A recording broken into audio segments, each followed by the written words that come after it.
Today we're examining the basic photosynthesis reaction and its chemical equation, investigating the environmental factors that can limit its rate, looking at practical methods for measuring these rates, and finally exploring how plants utilize the glucose they produce. Photosynthesis is the process by which plants use energy from sunlight to convert carbon dioxide and water into glucose and oxygen.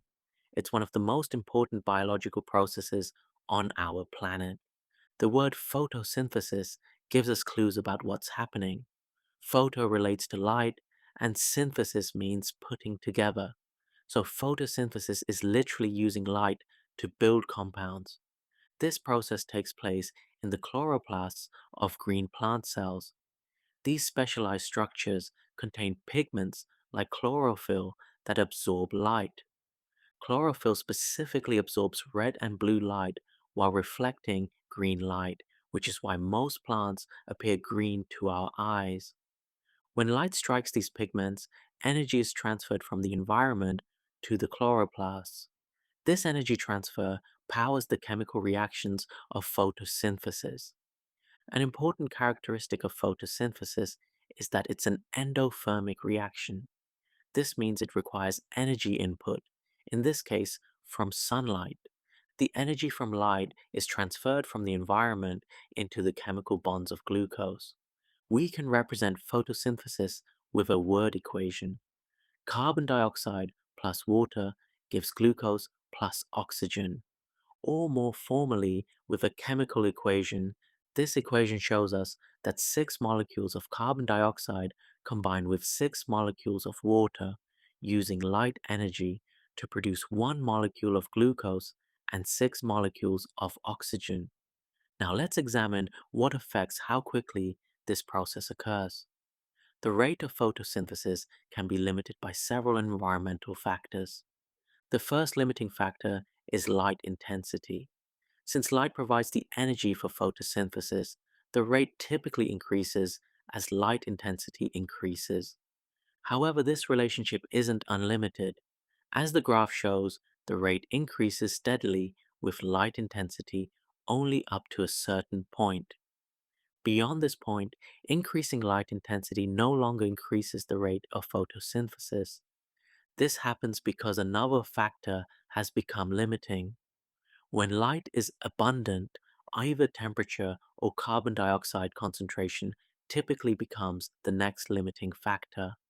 Carbon dioxide concentration is our second limiting factor. CO2 is one of the raw materials needed for photosynthesis. Similar to light intensity, as CO2 levels increase, the rate of photosynthesis increases, but only up to a point. The graph flattens out when another factor becomes limiting. Temperature is the third major limiting factor. Photosynthesis involves enzyme controlled reactions, and these enzymes are affected by temperature. At low temperatures, the enzymes work more slowly, limiting the rate of photosynthesis. As temperature increases, the rate of photosynthesis increases as enzymes work more efficiently. However, if temperatures get too high, for example, the enzymes begin to denature or become damaged.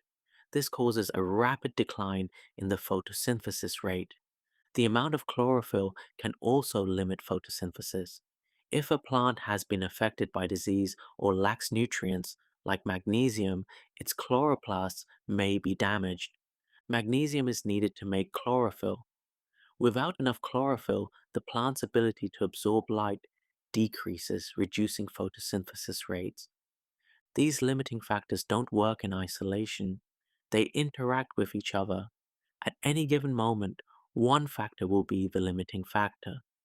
This is the factor that, if changed, would have the greatest effect on the rate of photosynthesis. For example, on a bright summer day, carbon dioxide might be the limiting factor for a plant. Adding more CO2 would increase photosynthesis rates, but adding more light wouldn't help because light is already abundant. We can see these interactions in graphs that show the effect of multiple factors. For instance, a graph might show photosynthesis rates at different light intensities for two different temperatures. At the lower temperature, such as 15 degrees Celsius, the line levels off at a lower point than at the higher temperature, such as 25 degrees Celsius. This shows that temperature becomes limiting once light is abundant. Similarly, graphs showing the effects of light intensity and CO2 concentration demonstrate that at higher CO2 levels, the plant can use more light before another factor becomes limiting. Scientists measure photosynthesis rates in various ways. One common method uses aquatic plants like Canadian pondweed. As the plant photosynthesizes, it produces oxygen, which forms bubbles. The rate at which bubbles are produced corresponds to the rate of photosynthesis. In a typical experiment, a light source is placed at a specific distance from the pondweed. The plant is allowed to photosynthesize for a set time period, and the oxygen produced is collected in a capillary tube. The length of the gas bubble in the tube is proportional to the volume of oxygen produced. This setup allows scientists to investigate how different factors affect photosynthesis. They might vary light intensity by changing the distance between the light source and plant. When using light as a variable, it's important to understand the inverse square law. This states that light intensity decreases in proportion to the square of the distance. For example, if you double the distance between the light source and plant, the light intensity becomes 4 times smaller. If you triple the distance, intensity becomes 9 times smaller. Now let's consider what plants do with the glucose they produce through photosynthesis. Plants use glucose in 5 main ways. First, glucose provides energy through respiration. Just like animals, plants need energy to power their cellular processes. They obtain this energy by breaking down glucose during respiration. Second, plants convert excess glucose into starch for storage. Starch is insoluble, making it better for storage than glucose. Glucose is soluble and would draw in water, causing cells to swell up. Third, glucose can be converted into cellulose, which is used to build strong plant cell walls. These walls provide structure and support for the plant. Fourth, plants can combine glucose with nitrate ions absorbed from the soil to make amino acids. These amino acids are then assembled into proteins. Proteins serve many vital functions, including acting as enzymes that control chemical reactions in the plant. Finally, glucose can be stored as fats and oils, particularly in seeds. These provide a concentrated energy source for future germination and growth. Understanding photosynthesis and its limiting factors has important practical applications. In agriculture, farmers and gardeners create controlled environments like greenhouses to optimize conditions.